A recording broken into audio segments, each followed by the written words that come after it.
ვაწელია ამას პირდაპირ ჯოჯოხეთს დავარქმევდი, ჯოჯოხეთს. აი რა გაგიკეთებია, ვინ ხარ, რატო საუბრობ, ვის სახელს საუბრობ, შენ ვინ ხარ, სამშობლოს რა გაგიკეთებია.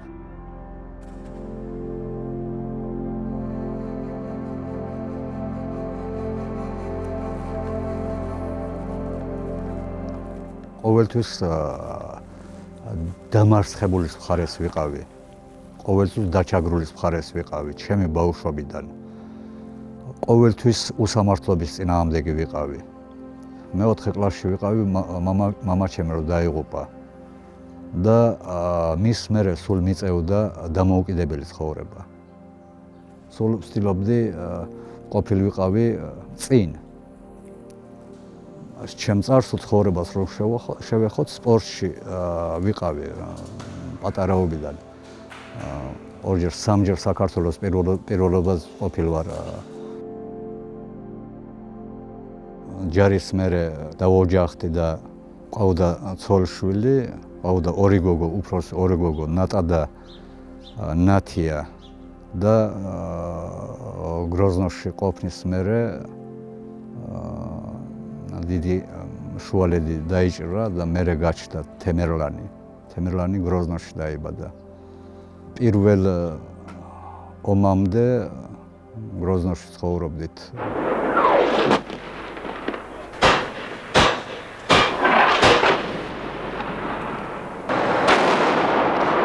ომი რო დაიწყო, ჩემი ოჯახით ჩამოვედი. მერე ისევ რო დამთავრდა ომი, ისევ დაუბრუნდი. რო დაუბრუნდი, იქ სახლებიც, ბინებიც ყველაფერი დაბომბული, დანგრეული, ყველაფერი ისე დამხდა, მაინც დაუბრუნდი და გროზნოში ვიყავი. ბოლოს გროზნოდან რო ჩამოვედი, ეს 1999 წელია, ერთადერთი ადამიანი, ვინც მანქანით გადმოვიდა, ფიქრობ მე ვარ შატილის, გროზნოს შატილის გზიდან. იქ ხო დამთავრებული არ იყო ეს გზა. მე მაინც მოვახერხე, იქიდან მანქანით გადმოვედი.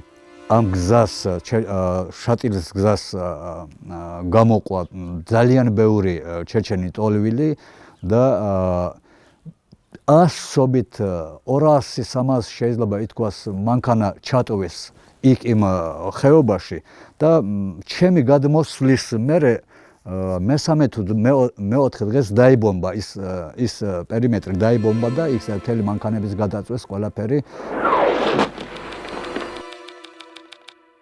ივლის 10 არის რაღაც საქმეზე წასულები, მე და ჩემი მეგობრები ჩვენ დაგვაკვავეს თბილისში და რაღაც პერიოდი მომიწია ციხეში ყოფნა, მაგრამ ძალიან დიდი ფული გადაგვახვდევინეს სამივეს მე და ჩემს ორ მეგობარს. უბრალოდ შეგვიკერეს საქმე, მე იარაღი ჩამიდეს, ჩემს ორ მეგობარს წამალი ჩაუდეს, მაშინ ეს წამლიანობა იყო ეს. აი აფხაზეთის თემაც მინდა გავიხსენო. აფხაზეთში საქართველოს მხარეს მის საკეთილდღეოდ მე ძალიან დიდი სარისკო საქმეს მაქვს გაკეთებული. რაღაც დისკზე რაც გადავეცი მაშინდელ აფხაზეთის იმ დროინდელ ადამიანებს, რაც ამათ სჭირდებოდა და ეს მე მოვიპოვე ყველა გზით და მივეცი, სადაც საჭირო იყო. ახლა მაგაზე მე ხო არ ვსაუბრობ და არ ვიძახი, რომ აი მე გავაკეთე დიდი საქმე. იქ აფხაზეთში ჩეჩნებს რო ასახელებენ, ეს იქ ვინც იყო, ეს რამოდენიმე ადამიანი იყო, ასე ვთქვათ, რუსეთის მხრიდან დავერბოუკებული, ასე ვთქვათ, ნაიომნიკი შემილ ბასაევის თაოსნობით. დანარჩენი ძალიან ისეთი მებრძოლი და ძალიან მოაზრაუნე ჩეჩნები ყოველთვის აფხაზეთის და საქართველოს მხარეს იყვნენ და ეს ასეც იქნება ყოველთვის. მე ამაში დარწმუნებული ვარ. ქართულ კულტურაზე და ქართულ ტრადიციებზე ვარ დაზრდილები. როცა სადღაც კეთდება საქართველოს მიმართებაში კარგი საქმე, მაშინ ქისტები ვართ. როცა აი მაგ თემას შეეხებიან, მაშინ წადით თქვენ სამშობლოში, ჩეჩნები ვართ.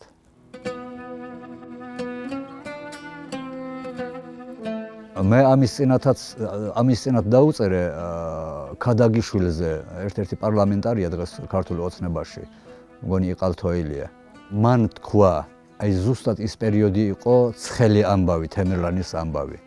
თუ გაჩუმდებით წყნარად თუ არ იქნებით, გაგასახლებთ, თქვენ სტუმრები ხართ.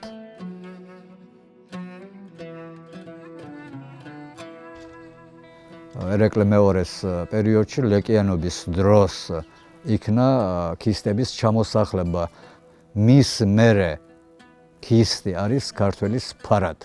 აქ სტუმარი შენ ერთი საუკუნე 100 წელიწადზე მეტი ცხოვრობ, 2 საუკუნე შენ არ ხარ სტუმარი, შენ მკვიდრი ხარ. მასეთი მიდგომა არ შეიძლება თემებში. ეს მარტო ქართული ოცნების წარმომადგენლებს შეუძლიათ. სხვა მსგავსი შემთხვევები არ ყოფილა არც ერთ მთავრობაში, არც ერთ ხელისუფლებაში. ქისტებთან მიმართებაში.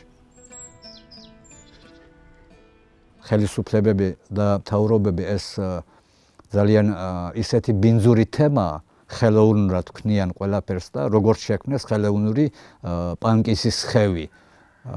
როგორც ასეთი ტერორისტული, ასე ვთქვათ, ბუდე დაარქვეს გაიგე ამ ხეობას. ეს იმიტომ რომ მათ ეს სჭირდებოდათ ყოველთვის რაღაც ცხელი ამბავი ყოფილიყო, მათთვის სასარგებლო ყოფილიყო, მაგრამ როგორც ასეთი მთელმა საქართველოს პანკის ხეობაზე და ქისტებზე 7 რეგიონი საქართველოში არ არის.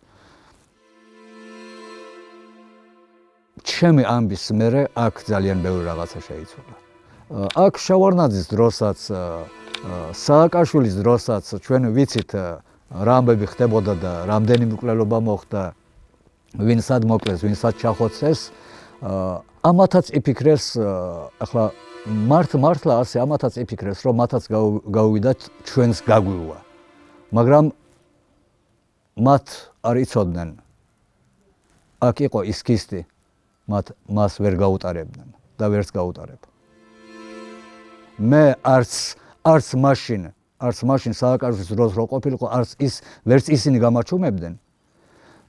ყოფილიყო შევარნაძის რო არც მაშინ შეძლებდნენ და არც ესენი შეძლებენ. შეძლებენ რა, ჯერ დამარცხებული ვარ, ამათ მომიგეს ეს ბრძოლა, მაგრამ ეს ბრძოლა ხო გრძელდება. ამას ბოლო ხო ექნება, როცა ექნება.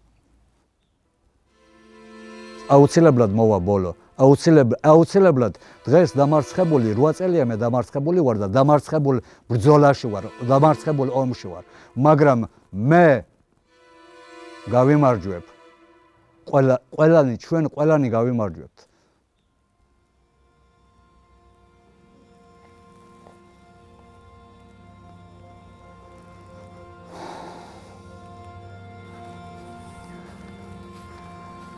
ეს ჯერ დასაწყისში ვარ. აი ეს ადგილია.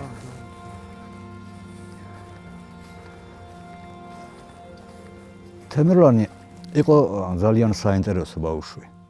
კი, მართალია 18 წელი მომიწია მასთან ყოფნა.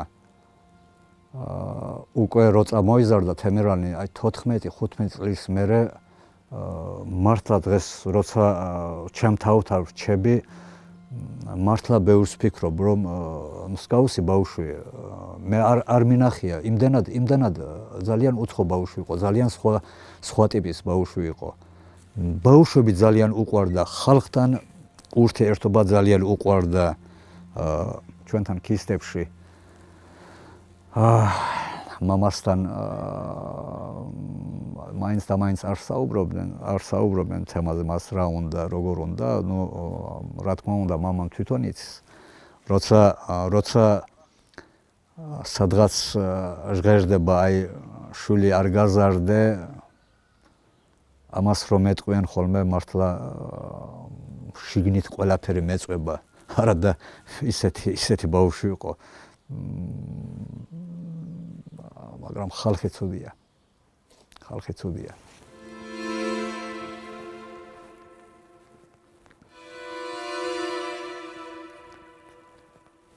რა აწერია ბატონო? იქ თემირლანის წყარო აწერია თავში. დაბლა დაელ შეძვე ხილ აწერია ჩვენებურად ეს ღმერთის სახელით იყოს თემირლანის ხსოვნისადმი.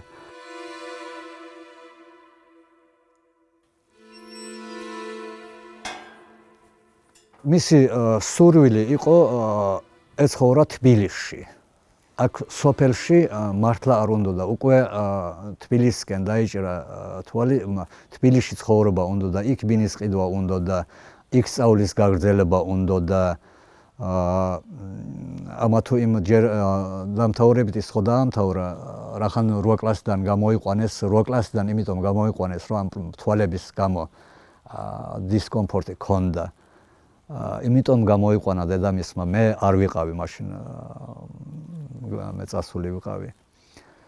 და რახან 8 კლასიდან იყო გამოყვანილი უნივერსიტეტში ვერ ჩავაბარებდა ხო, მე ვიფიქრეთ ჩავაბარებინეთ იმაში კოლეჯში IT სპეციალობაზე და ის სპეციალობა ძალიან ისე აითვისა, რომ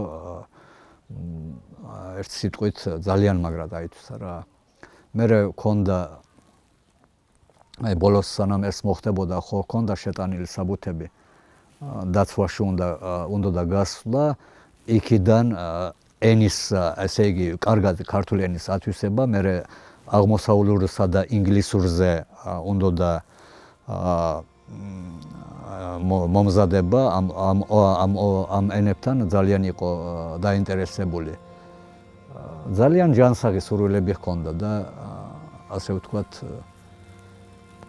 ძალიან ისეთი ბავშვი იყო, ძალიან იშვიათი.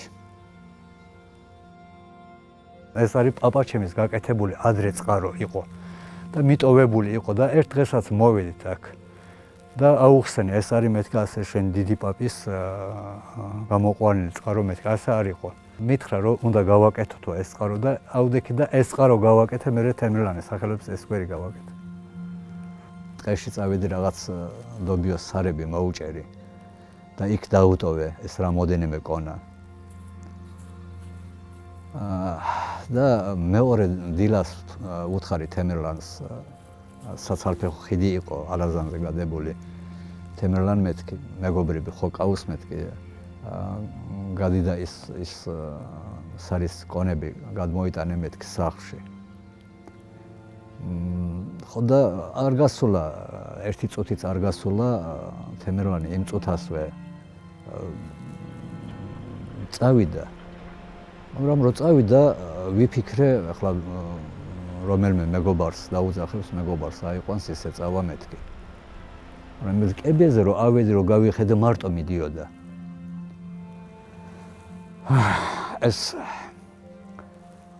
ეს ბოლო შეხვედრა და ბოლო საუბარი იყო მასთან. და მარტო რო დავინახე, ახლა ვიცოდი ის 2-3 კონა იყო, ძალიან მძიმე იყო და ვიფიქრე, ახლა თვითონ არ გადაწყვიტოს მეთქი ამის გადმოტანა და ნელა-ნელა ჩამოვიდი კიბიდან მეც გავუყევი უკან. და რა ვსხედავ, სანამ მე გავიდოდი უკვე ხიდამდე მოსული 3-ვე კონა ზურგზე აქ შემოდებული და ხიდამდე არის მოსული. და იქ ხიდთან დადო 2 კონა, ერთი გადმოიტანა და გადმოსული ხიდზე მე დავუხდი და ვეუბნები. თემირლან, ესენი ძიმეა მეთქი, ხო ძალიან ძიმეა მეთქი. რატო ვინმეს არ უთხარი და რატო არ დაეხმარე მეთქი? არა, მამა, ესენი არ არისო ძიმე, შენთვის ძიმე არისო, ჩემთვის ძიმე არ არისო და გაეღიმა. ძალიან იშვიათად იცოდა გაღიმება. ძალიან იშვიათად იცოდა გაღიმება და ძალიან ცოტა საუბრობდა, მაგრამ საუბარში ყოველი მისი სიტყვა იყო რაღაც დიდი აზრი.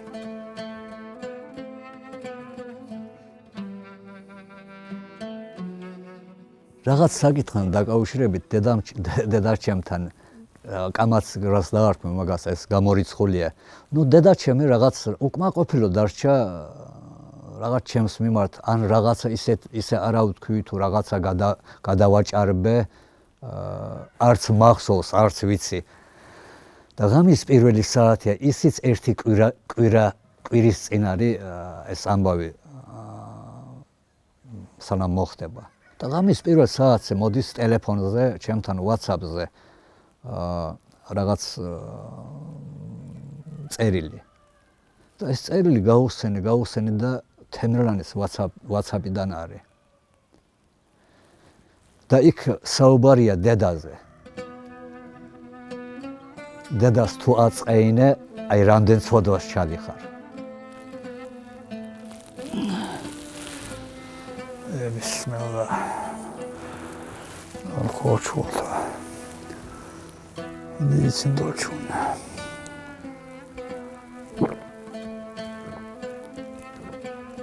დღემდე ვერ ჩამოუკალიბებულ ვარ სროლის ხმამ გამაღვიძა თუ ვიღაცის დავარდნამ. არა ყოველთვის აი მედიკოს და ნატას ყოველთვის ამ თემაზე მაქვს საუბარი იმ კარს მაგრად ნუ აკეთებ მე თვითონ მართლა არაფრის არ მეშინია არც არასდროს არ ყოფილვარ რაღაც შიში ქონოდეს გულში აი ამ კარის გაღება დაკეტვაზე ხანდისხან გული მისკდება იმდენად მზარავს და იმდენად მეშინია ეს დამართა იმ ღამის მერე სხვა არაფრის არ მეშინია არ საერთოდ არაფრის არ აი ეს კარები მაგის აი ოდნავ აი მაგ კარის გაჯახუნება თითქოს აი გული მისკდება მთელი სისხლი მეშვება ორგანიზმში იმდენად მაშინებს იმ ღამის ხმაურია ეს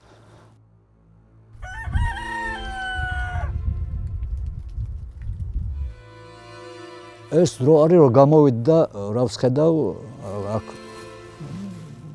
ეზოშიც სპეცრაზმია ზემოთ სპეცრაზმია და იმ წუთას დავაპირე მაღლა ასლა და იქ ზამთარი ხო იყო ხო იქ დამაკავეს და იმ კიბეებზე დამაგდეს და მაინც რო ავიხედე ნატაც მუხლებზე ყავდათ მომიწია ერთი საცვლებიანად ერთი 10 წუთი იმ კიბეზე იმ ყინვაში ყოფნა მერე შემეყვანეს ბორკილები დამადეს და დედაჩემის სპალნაში შემეყვანეს იქ დამაგდეს და იქ ყავდი 11-9 საათამდე სანამ კარგად არ გათენდებოდა რო ამიყვანეს რო შევედი სისხლი დავინახე იქვე ყურთასასმელები იყო სისხლში ტელეფონიც ლოგინიც მაგრამ მე არ ვიცი რატომ გამომრჩა მაშინ ასე რომ რატომ ივეცი ამდენი ჩემი მოტყუების უფლება კლავუში დაჭრილს ამდენი სისხლი საიდან იქნებოდა არის სპეცოპერაცია აი თემერლანთან შემოვედით ხელყუმბარა უნდა ამოექმედა და ჩვენ დაუჭერით კლავუში მაგრამ მე ვეუბნები რას ქვია ხელყუმბარა მე ხო ვიცი ჩემ სახლში რა არის მე ხო ვიცი ეს ბაუში ვინ არის ეს ხო ყველაფერი ვიცი მარცხნივ გავიხედე მართლაც ხელყუმბარა დავინახე იმ წუთას იმაზე მივაქციე ყურადღება ხელყუმბარა თუ ხელში ეჭირა ეს ყველაფერი დასისხლიანი მაგრამ ხელყუმბარას ერთი წვეთი სისხლი არ ემჩნევოდა არც ქონდა ხელყუმბარას კი დამარწმუნეს რომ კლავუში იყო დაჭრილი მაგრამ შიგნით გული რაღაცნაირად გულმა იფეთქა ალბათ იგრძნო მერე დამირეკეს თელავიდან რომ თემერლანი თელავის საავადმყოფოში არისო თელავში იმ წუთას ჩავედი ამიყვანეს თემერლანთან და რას ხედავ შუბლში არის გაფრეტილი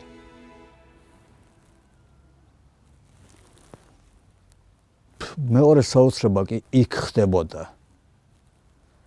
როცა იცი რომ 1% კი არა -100-იც არ არის მაგის შანსი რომ თემერლანი გადარჩეს მაგრამ აი ვფიქრობდი მაგას თემერლანი მაგ ტყვიას გაუძლებდა აი სულ ამას ვფიქრობდი თემერლანი ამ ტყვიას გაუძლებდა ვიცოდი რომ იმ წამს მოკლულია მაგრამ მაინც ასე ვიყავი და ალბათ ღმერთმა ასე შექმნა ეს კაცობრიობა ხო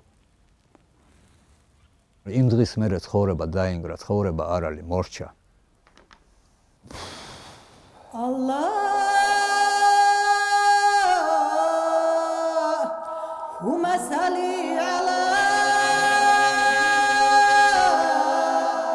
აქ ერთი ვაჟი ყავს. ის შენი იმშტოს გამგზელებელია, ის მან უნდა შექმნას შენს მერე. აქ ჩვენთან ზეციდეთ არ მოჰყავთ. აქ ქალი კაცის ადგილს ვერ დაიკავებს. მე არ მყავს.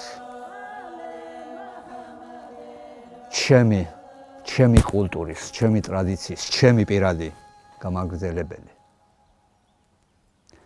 აი ეს გამიკეთა მე ქართულმა ოცნებამ, ხელისუფლებამ. მათ მოკლეს თემირლანი და მოკლა ოჯახი. ერთი ოჯახი. მე ვფიქრობდი, მე თვითონ ძლიერი კაცი ვარ მეთქი. მე ამაში ვიყავი დარწმუნებული, მაგრამ მე სუსტი ვყოფილი ვარ. მე სუსტი ყოფილი ვარ, ძალიან სუსტი.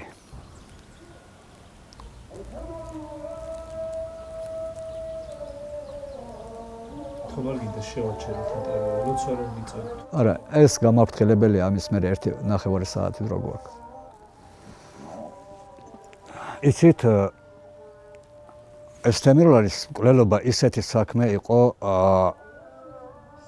მაშინვე მიხვდა სახელმწიფო უსაფრთხოების სამსახური, რომ ისინი არა იმ მისამართზე მოხვდნენ და ისინი მიხვდნენ, რომ მართლა ეს კაცი პრობლემას გაგვიჩენდა და პირველი მათ რაც გააკეთეს, პირველი იყო ჩემს გვარში მუშაობა მაჩალიკაშვილებში. შემდგომ დაიწყეს თელს ხეობაში, ასე ვთქვათ, დაკითხვები, დაძახებები, დარეკვები, დაშინება, რაღაცების შეთავაზება, აი თელი ეს ბუკეტი შექმნეს და ძალიან ისეთი მასშტაბური მუშაობა დაიწყეს ქისტებზე, რომ არ ყოფილიყო მხარდაჭერა, სამწუხაროდ ამას მიაღწიეს კიდეც. ის კი არა, მე მათ მითხრეს, პირადად მე მითხრეს, შენს კარზე დამკაკუნებელ ქისს არ დაგიტოვებთო. და წლები მართლა გადიოდა, რომ მენატრებოდა კარზე კაკუნი.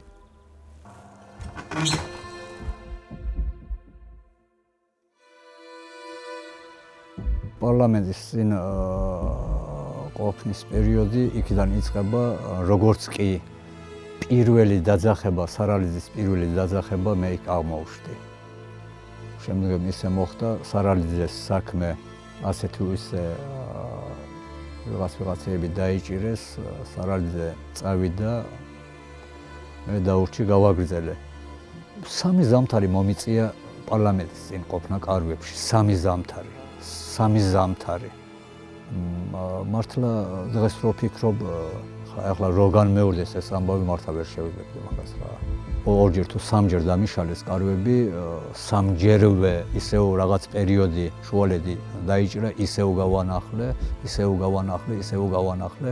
ის კი არა, რამადანის თვეც მომიწია იქ ყოფნა. არც არიან ახალგაზრდები, არ არიან და აბას საერთოდ შეგვდება, არ არიან ფაქტიურად. შიშმაც გაღიზნა, გაჭირვებამ გაღიზნა.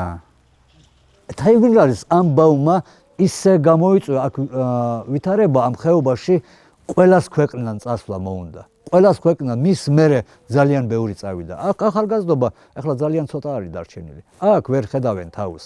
აქ პერსპექტივას ვერ ხედავენ, თავს ვერ ხედავენ. ამიტომაც ახლა მთელი ეს ამბავი ამის გამოც არ იქნება, ახლა მთელი საქართველოს არის გადინება და გადიან, მაგრამ ვახაზია.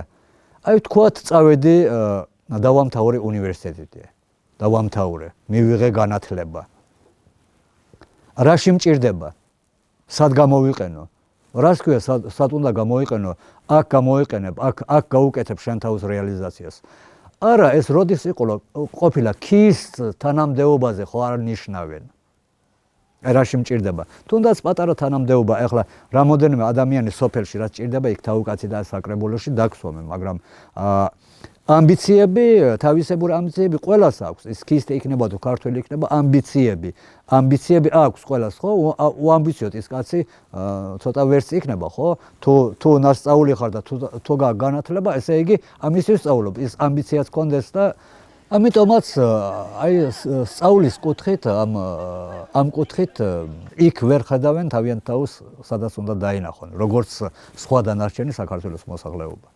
რაც საქართველოს მასშტაბით ყველგან ძირითადი საკითხები, რაც აწუხებს, ის არის აქაც ხეობაშიც.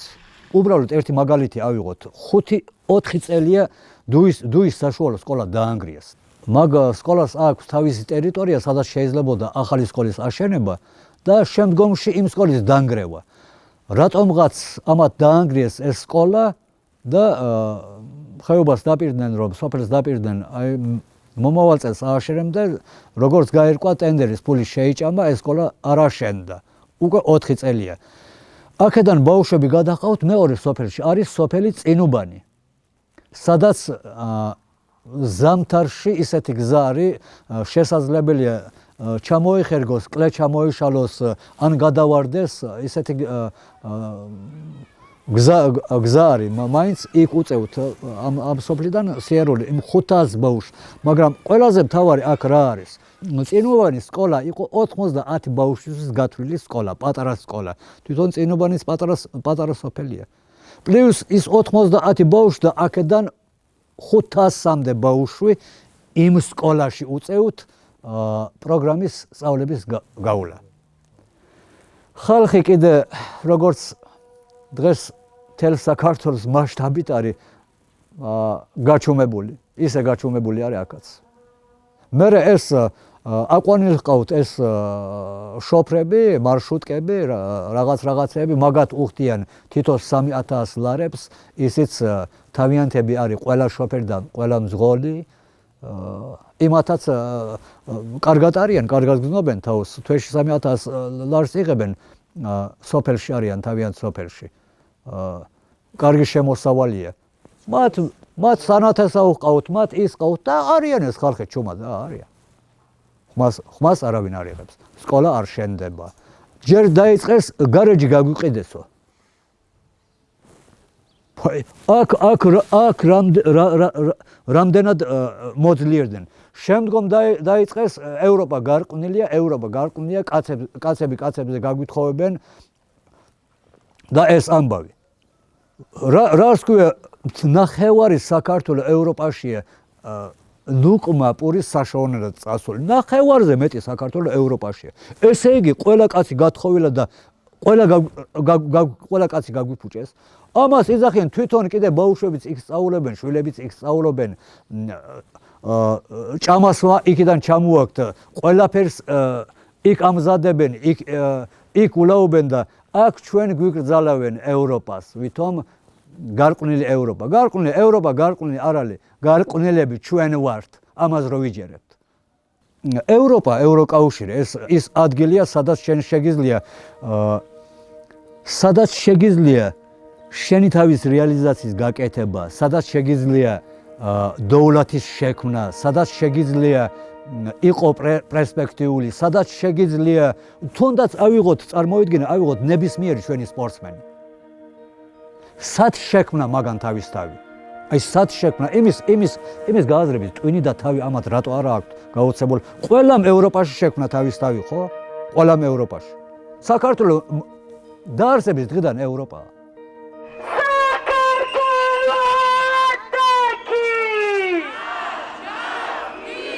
ის ვინც იბრძვის, ის ტროტუარზეც იბრძოლებს, სახლში იქნება, სახლში იბრძოლებს, ტროლეიბუსით, მეტროშიც იბრძოლებს. ამით პროტესტს ვერ მოკლავენ, რახან ტროტუარზე დგომას შეგიზღუდეს და ისიც დიდი პრობლემა გახდა მათთვის, ამით ვერაფერს ვერ მიაწევენ, ეს გამორიცხულია. სინდის პატიმრებს ჯერ პირველ რიგში ვეტყოდი ისინი არიან მათი წინაპრების გაცოცხლება, გაღვიძება. არც ფიქრობენ უკან დახევას. ისინი არიან კაცები, ისინი არიან მებრძოლეები. რაც მზია ამაღლობელმა გააკეთა, ეგ კიდე მართლა ქართული დედის და დიაცის ქცევა იყო. შენ დაიმსახურე, დაგარტყა, მაგრამ შენ სად გარიბე ხარ კაცის სასამართლოში. ლოკა ამაწითლა, ტკივილი ვიგრძენი, ვაი საწოდდავო. ეს არის ქართველი? ეს არის საქართველო. ეს საქართველო არ მინდა ნამდვილად. ასეთი კაცები საქართველო არ მინდა. ქალმა სილა გააწნა და სასამართლოში გარბი ხარ. ამის გაწნის სილით ლოკა მეტკინა, ყური ამიწითლდა. აი ეს საქართველო ნამდვილად არ მინდა. ვისურვებ მე მეორე ქართველი არ გაჩნდეს საერთოდ. არც ერთმა დედამ არ იშვას მეორე დგებუაზე. ეგ ქართველის სირცხველი. ეს გამწარება მათი ასე დაჩაგვრა არავის არ ეპატიება. აი აფეთქდება ისეთი რომ ისეთ პროტესტს მიიღებენ და ისეთ მასშტაბურ აქციებს მიიღებენ მტრისას. დაიცადონ ჯერ. ის ადამიანები დაიშჩებიან. აი მაგას მაინც იტყვი რომ აი ხომ მოუგე ამათ ეს ბრძოლა და შეგიძლია შვიდად წახვიდე ამ ქვეყნიდან. თუნდაც შენ შვილთან, თუნდაც რა ვიცი, თუნდაც ჯოჯოხეთი ყოფილა. Allah